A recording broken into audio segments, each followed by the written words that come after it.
بسم اللہ الرحمن الرحیم 25، 27، 29 شب قدر کی رات صرف یہ 8 نوافل اس طرح سے ادا کر لو. یہ 8 نوافل ادا کرنے کے بعد آپ کو وہ سب کچھ ملے گا جو ساری عمر نہ مل سکا. وہ سب کچھ اللہ عطا کرے گا جس کی آپ نے ہمیشہ طلب کی. صرف اس ایک رات کی عبادت سے اللہ تبارک و تعالی اتنا زیادہ نوازے گا، اتنی زیادہ نعمتیں عطا کرے گا کہ جن کا آپ تصور بھی نہیں کر سکتے. جی ہاں ناظرین، میں بات کر رہا ہوں شب قدر کی. شب قدر کے بارے میں تو نبی کریم صلی اللہ علیہ وسلم کا فرمان عالی شان ہے کہ شب قدر کو رمضان المبارک کے آخری عشرے کی طاق راتوں میں تلاش کرو. رمضان المبارک کے آخری عشرے کی طاق راتیں کون سی ہیں؟ 21ویں رات، 23ویں رات، 25ویں رات، 27ویں رات اور 29ویں رات. لیکن بہت سے بزرگان دین اور صحابہ کرام علیہ رضوان کا کہنا ہے کہ شب قدر کی رات 27ویں رات ہے. تو الحمدللہ 27ویں رات بھی بہت جلد آ جائے گی. شب قدر کو آپ نے ہرگز ضائع نہیں کرنا. اس رات کی فضیلت کا اندازہ آپ اس بات سے لگا سکتے ہیں کہ اس رات کو اللہ تعالیٰ نے 1000 مہینوں سے افضل رات قرار دیا ہے. 1000 برس مہینے میں 83 برس اور 4 ماہ بنتے ہیں. تو جس انسان کی ایک رات کی عبادت میں گزری، اس نے 83 برس 4 ماہ کا زمانہ عبادت میں گزارا. اب 83 برس کا زمانہ کم از کم ہے، کیونکہ اللہ تعالیٰ نے ارشاد فرمایا خیر من الف شہر، کہ اللہ تبارک و تعالی جتنا زیادہ اجر عطا فرمانا چاہے گا وہ عطا فرمائے گا. اس کے اجر کا اندازہ انسان کے بس میں نہیں ہے. شب قدر کو لیلۃ القدر بھی کہتے ہیں. یہ لیلۃ القدر انتہائی برکت والی رات ہے. اس کو لیلۃ القدر اس لیے کہتے ہیں کہ اس میں سال بھر کے احکام نازل کیے جاتے ہیں اور فرشتوں کو سال بھر کے امور اور خدمات پر معمول کیا جاتا ہے. یہ بھی کہا گیا ہے کہ اس رات کی دیگر راتوں پر فضیلت اس لیے ہے کہ اس رات کو لیلۃ القدر کہتے ہیں. امام مالک رحمۃ اللہ تعالی علیہ موطا امام مالک میں ہے کہ جب رسول اللہ صلی اللہ علیہ وسلم کو سابقہ لوگوں کی عمروں پر آگاہ فرمایا گیا تو آپ صلی اللہ علیہ وسلم نے ان کے مقابلے میں اپنی امت کے لوگوں کی عمر کو کم دیکھتے ہوئے یہ خیال فرمایا کہ میری امت کے لوگ اتنی کم عمری میں سابقہ امتوں کے برابر عمل کیسے کر سکیں گے. بس اللہ نے آپ کو لیلۃ القدر عطا فرمائی جو 1000 مہینوں سے افضل ہے. اس کی تائید حضرت ابن عباس رضی اللہ تعالیٰ عنہ سے منقول روایت سے بھی ہوتی ہے کہ آپ کی بارگاہ اقدس میں بنی اسرائیل کے ایک شخص کا تذکرہ کیا گیا جس نے 1000 ماہ تک اللہ تبارک و تعالی کی راہ میں جہاد کیا تھا. آپ نے اس پر توجہ کا اظہار فرمایا اور اپنی امت کے لیے آرزو کرتے ہوئے جب یہ دعا کی کہ اے میرے رب، میری امت کے لوگوں کی عمریں کم ہونے کی وجہ سے نیک اعمال بھی کم ہو گئے ہیں، تو اس پر اللہ تبارک و تعالی نے اس امت کو شب قدر عنایت فرمائی.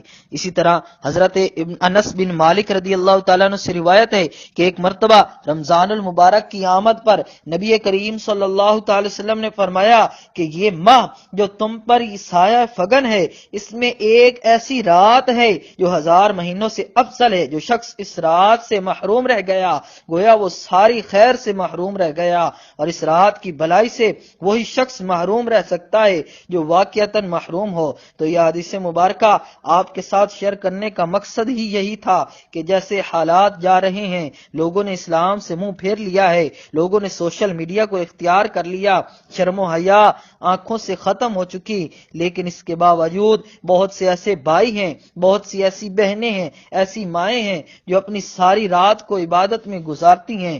تو دوستو کہنے کا مقصد یہ ہے کہ اس رات کو ہرگز ضائع مت کیجیے گا. سال میں یہ رات صرف ایک مرتبہ نصیب ہوتی ہے، اور اگر اس رات کو بھی غفلت میں گزار دیا جائے، اس رات کو بھی لہو لعب میں گزار دیا جائے، تو پھر ہم کیسے یہ امید لگائے بیٹھے ہیں کہ ہمیں جنت ملے گی؟ تو پھر یہ کیسے امید لگائے بیٹھے ہیں کہ بروز قیامت ہم اللہ رب العزت کے عرش کے سائے کے تلے ہوں گے؟ دوستو یہ سب کچھ پانے کے لیے محنت کرنی پڑتی ہے، اللہ کو راضی کرنا پڑتا ہے، تو اللہ تعالیٰ نے یہ رات نصیب کی ہے، اس رات اللہ کو راضی کر لو، اللہ کو منا لو۔ آج موقع ہے، ہو سکتا ہے زندگی میں یہ موقع دوبارہ ملے یا نہ ملے۔ جو شخص تاک رات شب قدر کو اپنی قسمت کو بدلنا چاہتا ہے، مقدر کو سنوارنا چاہتا ہے، جو رب کی رحمتیں حاصل کرنا چاہتا ہے، نیکیاں حاصل کرنا چاہتا ہے، اپنے گناہوں کی بخشش چاہتا ہے، اپنے والدین کی بخشش چاہتا ہے، اپنے گھر والوں کی بخشش چاہتا ہے، اپنے گھر والوں کو خوشحال دیکھنا چاہتا ہے، اپنے گھر کو مال و دولت سے بھرا ہوا دیکھنا چاہتا ہے، اپنی جیب کو ہمیشہ پیسوں سے بھرا ہوا دیکھنا چاہتا ہے، بس اس کے لیے اللہ کی محبوب، اللہ کی پیاری نماز، اللہ کا پسندیدہ عمل اس کو ضرور کر کے دیکھیں۔ جیسا کہ اللہ نے بعض دنوں کو بعض دنوں پر فضیلت فرمائی ہے، بعض راتوں کو بعض راتوں پر فضیلت فرمائی ہے، بعض بندوں کو بعض بندوں پر فضیلت فرمائی ہے، تمام نبیوں پر حضور علیہ الصلوۃ والسلام کو سب سے زیادہ فضیلت عطا فرمائی ہے۔ اسی طرح بعض راتیں بعض ایام ہیں، فضیلت والی راتوں میں سے شب قدر ہے، شب برات ہے، شب معراج ہے، شب عید ہے۔ یہ راتیں اللہ تعالیٰ کو بہت زیادہ پسند ہیں، یہ قبولیت والی گھڑیاں ہیں۔ ان قبولیت والی گھڑیوں میں بندہ ہاتھ پھیلا کر رب کریم سے جو مانگتا ہے، جتنا مانگتا ہے، جیسا مانگتا ہے، اسے غیب سے عطا کیا جاتا ہے۔ اور یہ تو امت محمدیہ پر اللہ کا بڑا احسان عظیم ہے، اور دنوں میں یوم عاشورہ باعث فضیلت ہے۔ ان ایام میں سب سے زیادہ یاد الہی کی کوشش کرنی چاہیے، اور ایمان والوں کا یہ تقاضا ہے کہ جب اس طرح کی راتیں آتی ہیں، وہ اپنے ایمان کی مضبوطی کے لیے، اللہ کا دوست بننے کے لیے، اللہ کا ولی بننے کے لیے، اللہ کا پسندیدہ بننے کے لیے ان راتوں کو عبادت میں گزارتے ہیں۔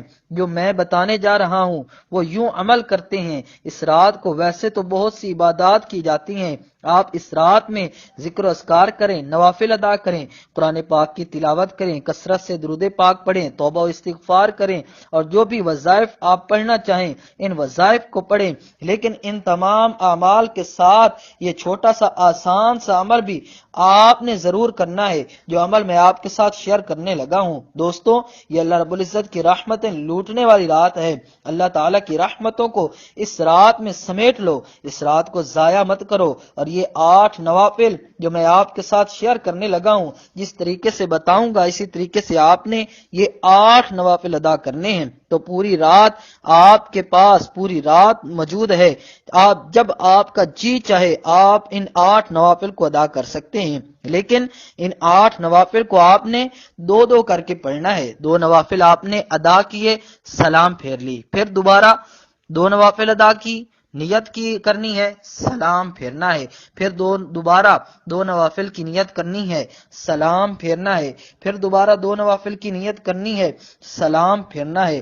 نیت آپ نے ایک ہی کرنی ہے، وہ نیت یہ ہے 2 رکعت صلاۃ الحاجت پڑھتا ہوں یا پڑھتی ہوں، خاص اللہ واسطے، منہ میرا کعبہ کی طرف، اللہ اکبر۔ اس طریقے سے آپ نے 2 نوافل کی نیت کرنی ہے۔ نیت کرنے کے بعد آپ نے پہلی رکعت میں سورہ فاتحہ کے بعد 7 مرتبہ سورۃ اخلاص پڑھنی ہے۔ اسی طرح دوسری رکعت میں بھی آپ نے سورۃ فاتحہ کے بعد 7 مرتبہ سورۃ اخلاص پڑھنی ہے، پھر آپ نے سلام پھیرنا ہے۔ اسی طرح آپ نے پہلے 2 نوافل مکمل ہو جائیں گے، پھر اسی طریقے سے آپ نے دوبارہ 2 نوافل کی نیت کرنی ہے۔ 2 رکعت نماز صلاۃ الحاجت پڑھتا ہوں یا پڑھتی ہوں، خاص اللہ کے واسطے، منہ میرا کعبہ کی طرف، اللہ اکبر۔ ان نوافل میں بھی آپ نے اسی طریقے سے سورہ فاتحہ کے بعد دونوں رکعتوں میں 7 مرتبہ سورۃ اخلاص پڑھنی ہے۔ یہ 2 نوافل ادا کرنے کے بعد دوبارہ 2 نوافل کی آپ نے اسی طریقے سے نیت کرنی ہے۔ ان نوافل کو بھی اللہ ادا کرنے کے بعد آخری 2 نوافل کی نیت بھی آپ نے اسی طریقے سے کرنی ہے، اور ہر رکعت میں سورہ فاتحہ کے بعد آپ نے 7 مرتبہ سورۃ اخلاص پڑھنی ہے۔ جب آپ یہ 8 نوافل ادا کر لیں، یہ 8 نوافل آپ پڑھ لیں، تو اسی جگہ بیٹھ کر آپ نے حضور اکرم صلی اللہ علیہ وسلم کی ذات مبارکہ پر 3 بار درود پاک پڑھنا ہے۔ درود پاک آپ کوئی سا بھی پڑھ سکتے ہیں، آپ مختصر اور آسان سا درود صلی اللہ علیہ محمد پڑھ لیں، آپ صلی اللہ علیہ وسلم پڑھ لیں، یا آپ نماز والا درود ابراہیمی پڑھ لیں تو یہ سب سے بہتر ہے، کیونکہ درود ابراہیمی کی فضیلت و برکت سب سے زیادہ ہے۔ میں آپ سے یہی کہوں گا کہ آپ نماز والا درود ابراہیمی ہی پڑھ لیں، کیونکہ روایات میں آتا ہے کہ ہمارے پیارے آقا صلی اللہ تعالی وسلم بھی تمام درودوں میں درود ابراہیمی کو سب سے زیادہ محبوب رکھتے تھے۔ تو ایک بار ثواب اور حصول برکت کے لیے میرے ساتھ بھی پڑھیے گا۔ اللہم صلی علی محمد وعلی آل محمد کما صلیت علی ابراہیم وعلی آل ابراہیم انکا حمید مجید۔ اللہم بارک علی محمد وعلی آل محمد کما بارکت علی ابراہیم وعلی آل ابراہیم انکا حمید مجید۔ بار درود پاک پڑھتے ساتھ ہی فوری طور پر آپ نے اپنے خاص مقصد، خاص حاجت کی نیت کرنی ہے۔ آپ کو رزق چاہیے، رزق مانگ لیں، دولت چاہیے، دولت مانگ لیں، جس کو جو بھی چاہیے آج مانگ لیں، کیونکہ آج یہ وظیفہ پڑھتے دوران آپ جس مقصد، جس حاجت کی نیت کر کے بیٹھیں گے 100% گارنٹی سے وہ مقصد پورا ہو کر رہے گا انشاءاللہ۔ آپ نے اپنے مقصد کی نیت کرتے ساتھ ہی فوری طور پر ایک بار اعوذ باللہ من الشیطان الرجیم بسم اللہ الرحمن الرحیم پڑھ کر وظیفے کا آغاز کرنا ہے۔ یاد رکھیے، جس کام کے شروع میں تعوذ اور تسمیہ پڑھ لیا جاتا ہے اس میں خیر ہوتی ہے، اس میں برکت ہوتی ہے، اس میں سلامتی ہوتی ہے۔ جب آپ نے اپنے خاص مقصد کی نیت کر لی، تعوذ اور تسمیہ پڑھ لیا، تو اب جو وظیفہ آپ کو پڑھنا ہے یہ بڑا خاص عمل ہے، یہ بڑا خاص وظیفہ ہے۔ اس عمل کو پڑھنے والا اللہ کا لاڈلا بن جاتا ہے۔ ویسے تو بہت سے سارے اعمال ہیں، پہلے بھی پڑھے ہوں گے، لیکن آج کا یہ خاص عمل آپ کی بند قسمت کو کھول دے گا۔ آپ نے اللہ الصمد کو پڑھنا ہے۔ اللہ الصمد رب کی صفت بھی ہے اور سورہ اخلاص کی دوسری آیت بھی ہے۔ اللہ الصمد کا مطلب ہے اللہ بے نیاز ہے۔ اللہ کی بے نیازی کیا ہے؟ وہ جب دینے پر آتا ہے نہ شکلیں دیکھتا ہے نہ ہی اعمال دیکھتا ہے، چھپڑ پھاڑ کر عطا فرماتا ہے۔ اللہ کی بے نیازی یہ ہے کہ وہ بے روزگاروں کو روزگار دیتا ہے، بے اولادوں کو اولاد دیتا ہے، بن مانگے ہمارے اخراجات پورے کرتا ہے اور مانگنے والوں کو رزق اور دولت سے مالا مال کر دیتا ہے۔ آپ نے اللہ الصمد کیسے پڑھنا ہے، کتنی بار پڑھنا ہے، توجہ کیجئے گا۔ اللہ الصمد ایک بار ہو گیا، اللہ الصمد 2 بار ہو گیا، اللہ الصمد 3 بار ہو گیا۔ اس طرح سے آپ نے اللہ الصمد کو اپنے دائیں ہاتھ کی انگلیوں پر یا تسبیح کے دانوں پر 100 بار پڑھنا ہے۔ جب 100 بار اللہ الصمد پڑھ لیں تو اب آپ نے دوسرے نمبر پر ایک دعا پڑھنی ہے۔ وہ دعا کون سی ہے؟ آپ نے اللہم اجرنا من النار اس دعا کو پڑھنا ہے، جس کا ترجمہ ہے اے اللہ مجھے جہنم کی آگ سے بچا۔ آج آپ نے ان کلمات کو پڑھ کر اپنے گناہوں کی سچی توبہ کرنی ہے اور جہنم سے پناہ مانگنی ہے۔ آپ نے اس دعا کو صرف 100 بار پڑھنا ہے۔ جب آپ یہ تینوں عمل کر لیں، پہلے نمبر پر 8 نوافل 2 کر کے ادا کر لیں، اس کے بعد 100 مرتبہ اللہ الصمد کا ورد کر لیں، اس کے بعد 100 بار اللہم اجرنا من النار اس دعا کو پڑھ لیں، تو اب اس کے بعد آپ نے آخر میں پھر 3 بار نبی کریم صلی اللہ تعالی وسلم کی ذات اقدس پر درود پاک پڑھنا ہے۔ یہ آپ کا عمل مکمل ہو گیا۔ اب آپ نے اپنے ہاتھوں کو رب کائنات کی بارگاہ میں اٹھانا ہے۔ آپ نے رو رو کر، گڑ گڑا کر، عاجزی کے ساتھ، مسکین بن کر اللہ رب العزت کی بارگاہ میں دعا مانگنی ہے۔ سب سے پہلے اپنے گناہوں کی معافی کی دعا مانگیں۔ اے میرے پروردگار، میرے کبیرہ صغیرہ گناہوں کو معاف کر دے۔ گناہوں کی معافی کی دعا مانگنے کے بعد اپنی حاجات کے لیے دعا مانگیں، گھر میں خیر و برکت کے لیے دعا مانگیں، اپنی اولاد کی عمر کی برکت میں کے لیے دعا مانگیں، امن و سکون کی دعا مانگیں، پریشانیوں سے نجات کی دعا مانگیں۔ جو آپ کا دل چاہے آپ وہ دعا اس رات رب العزت کی بارگاہ میں مانگیں۔ یقین جانیں یہ رات قبولیت کی رات ہے، یہ رات انعامات کی رات ہے، یہ رات اللہ رب العزت کی رحمتوں کی رات ہے۔ تو اس رات کے ایک ایک لمحے سے فائدہ اٹھائیے، اس رات کے ایک ایک پل سے فائدہ اٹھائیے، اس رات کو ہرگز ہرگز ضائع مت کیجیے گا۔ پھر دیکھیے گا اللہ کی رحمتیں کیسے آپ پر موسلادھار بارش کی طرح برستی ہیں، پھر اللہ بھی آپ سے راضی ہو جائے گا، اللہ کا حبیب بھی آپ سے راضی ہو جائے گا، آپ کی دنیا بھی سنور جائے گی، آپ کی آخرت بھی سنور جائے گی۔ آئیے اس بابرکت اور قبولیت والی رات میں مل کر ایک مرتبہ اللہ کے حضور دعا کر لیتے ہیں۔ یہ بڑی برکتوں والی سعادتوں والی گھڑیاں ہیں، کیا پتا کسی کی آمین سے ہماری تمام دعائیں قبول ہو جائیں۔ اے ہمارے مالک و مولا، اے دلوں کو قرار دینے والی ذات، اے بھوکوں کو کھانا دینے والی ذات، اے پریشان حالوں کی پریشانیاں دور فرمانے والی ذات، ہم سب مل کر تیری بارگاہ میں فریاد کرتے ہیں۔ جتنے بھی دوست احباب ہمیں سن رہے ہیں، اے اللہ ان کی تمام جائز حاجتیں پوری فرما، ان کے دکھ غم قرض داریاں پریشانیاں مصیبتیں دور فرما۔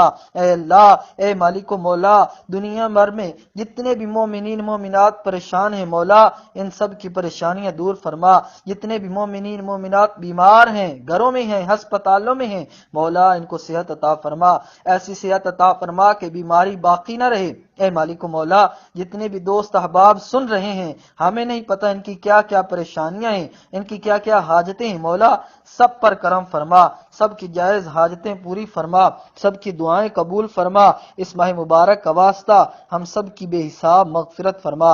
اللہ پاک اس مبارک رات مجھے بھی، میرے تمام بھائیوں کو، میری تمام بہنوں کو خشوع و خضوع کے ساتھ عبادت کرنے کی توفیق عطا فرما، ذکر و اذکار کرنے کی توفیق عطا فرما، قرآن پاک کی تلاوت کی توفیق عطا فرما، اس عمل کو صدقہ جاریہ سمجھ کر دوسروں کے ساتھ شیئر کرنے کی توفیق عطا فرما، تاکہ آپ کے ساتھ ساتھ دوسرے لوگوں کا بھی فائدہ ہو سکے۔ پیارے آقا کی پیاری پیاری سنتوں پر عمل کی توفیق عطا فرما، 5 وقت کا نمازی بنا، صراط مستقیم پر چلنے کی توفیق عطا فرما۔